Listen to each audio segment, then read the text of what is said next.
ಸರಿ ಸರ್, ಈಗ ಪೊಲಿಟಿಕಲ್ ಇದರಲ್ಲಿ ಈ ಎಲ್ಲರೂ ರಾಜಕಾರಣ ಇದಕ್ಕೆ ನಿಮ್ಮ ವಿರುದ್ಧ ಒಂದು ಸದನದಲ್ಲಿ ಚರ್ಚೆ ಮಾಡ್ತೀವಿ ಅಂತ ನಿಮ್ಮ ಸಚಿವ ಸ್ಥಾನ ಕೊಟ್ಟಿದ್ದು ತಪ್ಪು ಅನ್ನುವಂಥ ರೀತಿಯಲ್ಲಿ ಮಾತಾಡ್ತಾರೆ. ಏನಿದೆ ನಿಮ್ಗೆ? ದಲಿತರು ಕಂಡ್ರೆ ಹಂಗೆ ಆಗೋದು.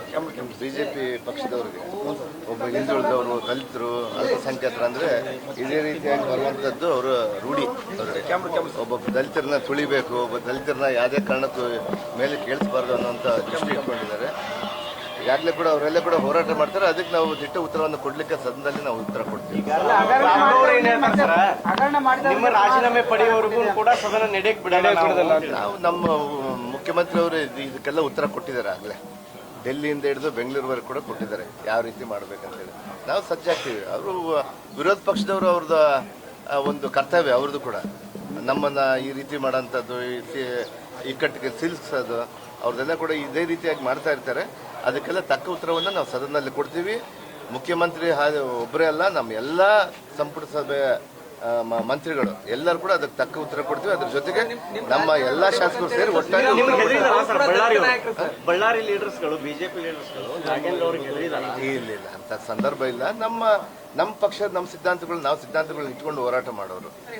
ನಮ್ಮ ಸಿದ್ಧಾಂತಗಳನ್ನ ನಾವು ಹಿಂದುಳಿದವರು, ದಲಿತರು, ಅಲ್ಪಸಂಖ್ಯಾತರು ಮತ್ತು ಸರ್ವ ಜನಾಂಗದವ್ರನ್ನ ನಾವು ಚೆನ್ನಾಗಿ ನೋಡ್ಕೊಂಡು ಹೋಗುವಂಥವ್ರು ಇವತ್ತು ನಮ್ಮ ಕರ್ನಾಟಕದಲ್ಲೆಲ್ಲ ಇಡೀ ದೇಶದಲ್ಲ ಮಾಡ್ತಾ ಇದ್ದಾರೆ. ಇದಕ್ಕೆ ಜನಕ್ಕೆ ಬೆಂಬಲ ಕೊಡ್ತಾ ಇದ್ದಾರೆ.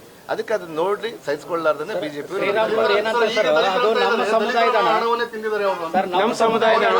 ನೋಡ್ರಿ ಈಗಾಗಲೇ ಕೂಡ ಅದರಲ್ಲಿ ಎಷ್ಟು ಹಣ ಹೋಗುತ್ತೋ ಅಷ್ಟು ಹಣ ವಾಪಸ್ ತಂದಿದ್ದೀವಿ. ಅವತ್ತು ನಾನು ಮಂತ್ರಿಯಾಗಿದ್ದಾಗ ಕೂಡ ಅದು ಯಾವ ರೀತಿ ಪೋಲ್ ಆಗಿದೆ ಅಂತೇಳಿ ಇಡೀ ಪ್ರಪಂಚಕ್ಕೆ ಗೊತ್ತಾಗಿದೆ. ಅದರ ಜೊತೆಗೆ ಇವತ್ತು ಪ್ರಕರಣ ಎಲ್ಲ ನ್ಯಾಯಾಲಯದಲ್ಲಿದೆ. ನಾನು ಅಲ್ಲಿ ಹೋಗಿ ಹೋರಾಡಿ ಬರ್ತೀನಿ. ನಾನು ಬರೀ ನನ್ನ ಮೇಲೆ ಜಸ್ಟ್ ಅಪಾದನೆ ಹಾಕಿದ್ದಾರೆ ಅವರು. ನಾನು ಆರೋಪಿ ಇಲ್ಲ, ಇನ್ನ ಇದಲ್ಲ, ತಪ್ಪಿತಸ್ಥ ಅಲ್ಲ, ಅದಕ್ಕೆ ಅಪರಾಧಿ ಅಲ್ಲ. ನನಗೆ ಅದೆಲ್ಲ ಕೂಡ ನ್ಯಾಯಾಲಯ ದೇವರ ಮೇಲೆ ನನಗೆ ನಂಬಿಕೆ ಇದೆ. ಅದರಲ್ಲಿ ಮುಕ್ತವಾಗಿ ಬರ್ತೀನಿ ಅನ್ನೋ ನಂಬಿಕೆ ಕೂಡ ಇದೆ. ಇಲ್ಲ, ಪ್ರತಿ ಸಂದರ್ಭದಲ್ಲಿ ಕೂಡ ನಾನು ದೆಹಲಿಗೆ ಹೋದಾಗೆಲ್ಲ ಕೂಡ ನಾನು ಪರ್ಮಿಷನ್ ತಗೊಂಡೇ ಹೋಗಿದ್ದೀನಿ. ಅವ್ರ ಗಮನಕ್ಕಿಲ್ಲ ಅದು. ನಮ್ಮ ವಿರೋಧ ಪಕ್ಷದವರು, ನಮ್ಮ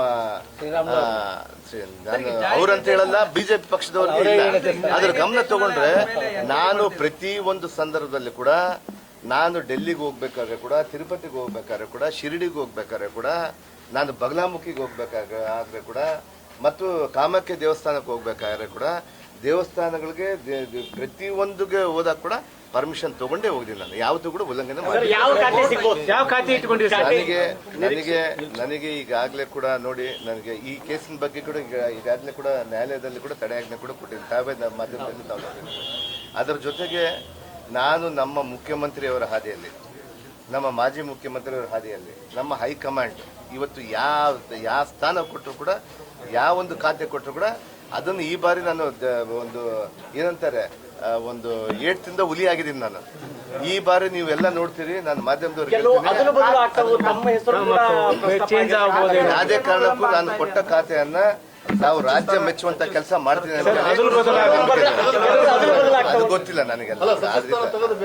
ಅದೆಲ್ಲ ಗೊತ್ತಿಲ್ಲ ರೀ. ನಾವು ಅದು ಊಹಾಪೋಹಗಳು ಇರ್ಬೋದು. ನಮ್ಮ ಹೈಕಮಾಂಡ್ ನಮ್ಮ ದೃಷ್ಟಿಯಲ್ಲಿ ಈಗಾಗಲೇ ಕೂಡ ನಮ್ಮ ಹೈಕಮಾಂಡ್ ನಿರ್ಧಾರದಲ್ಲಿ ಕ್ಯಾಬಿನೆಟ್ ಅನ್ನು ಎದಕ್ಕೆ ಈ ಸಲುವಾಗಿ ಈ ರೀತಿಯಾಗಿ ಮಾಡ್ಬೇಕನ್ನೋದನ್ನೆಲ್ಲ ಕೂಡ ಈಗ